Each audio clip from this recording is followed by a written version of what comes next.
Мистер Риттер, вы работали экспертом ООН в Ираке, искали оружие массового поражения.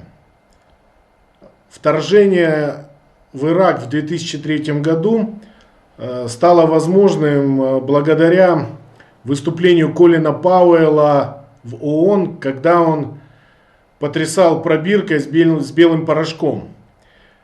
Как вы считаете, насколько Запад пошел на подлог, обман для оправдания своего вторжения? И как в дальнейшем западные страны использовали технологию подлога в своей внешнеполитической деятельности?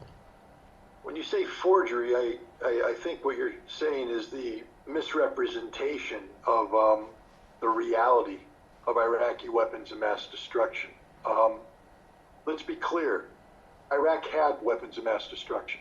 Of this, there is no doubt. They had massive quantities of chemical weapons. They had significant quantities of biological agent. They had prohibited long-range ballistic missiles, and they had a prohibited nuclear weapons program. This is certain. So there's no forgery required when it comes to reality. The issue isn't did the United States forge Iraqi weapons of mass destruction, but rather did the United States misrepresent the success of the United Nations weapons inspectors in disposing of these weapons of mass destruction. The work of the inspectors that I played a part in was very long, very complicated, very confrontational, and in the end, extremely. It was, something that the world had trouble wrestling with. We found that we could account for 90 to 95% of Iraq's weapons of mass destruction inventory. We did this either by destroying it ourselves or by uncovering evidence that Iraq had destroyed it. Iraq, in the summer of 1991, in an effort to hide the fact that they had lied to the inspectors, unilaterally destroyed a significant quantity of their weapons of mass destruction. But they didn't tell us about it. They lied. And we had to confront them with the inadequacy of their declarations. They admitted they lied, and then they took us to the bodies. But now we have to forensically reconstitute the evidence to take dead bodies, bring them back to life so that we can count them. This was a very lengthy process and a very imperfect process, meaning we could not account for 100%. At the same time, because we couldn't account for 100%, we carried out very intrusive inspections that the Iraqis did not approve of. And this led to conflict between us and the Iraqis. And this conflict only furthered the perception in the minds of many that because Iraq wasn't cooperating with the inspectors, they were hiding something. But the fact is, much of the Iraqi failure to cooperate had nothing to do with weapons of mass destruction, but the fact that the United States was seeking to use the inspection process to gather intelligence about the security of Saddam Hussein so they could overthrow Saddam Hussein. Very complicated situation. In the end, the closer the inspectors got to discovering the final truth of Iraq's weapons of mass destruction programs, the more the United States objected to our work because they didn't want the truth to be told.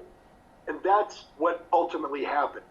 It wasn't that the United States forged evidence of Iraqi weapons of mass destruction.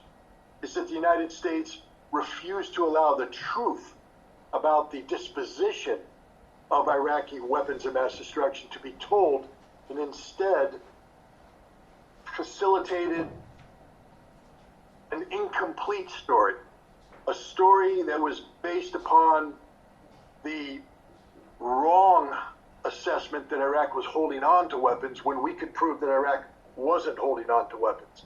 So they didn't forge evidence, they lied about the existing evidence. And now the second part of your question is, to what extent does this play in how the United States deals with these issues? I think I said it plain and simple. The United States isn't normally in the business of forging evidence. The United States is in the business of lying. We And lie all the time. and Great Britain.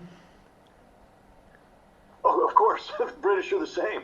I mean, look. Let's put it this way: in issues where American national security is preeminent, and we are working in cooperation with our European allies, they are completely subordinated to the American program. So when the United States goes down a path of lying about something, our allies follow suit and participate in the lies, even when they know that it's not the truth. And unfortunately for the British, because I will say this about the British, I worked very closely with British intelligence from 1991 until 1998. And up until the very end, the British seemed to be sincere about wanting to pursue the truth of Iraqi weapons of mass destruction. But when the United States said, we don't want the truth, we want Saddam gone, the British stopped pursuing truth and fully supported the American objective of lying, even if it made them contradict previous statements that they had made about the work of the inspectors.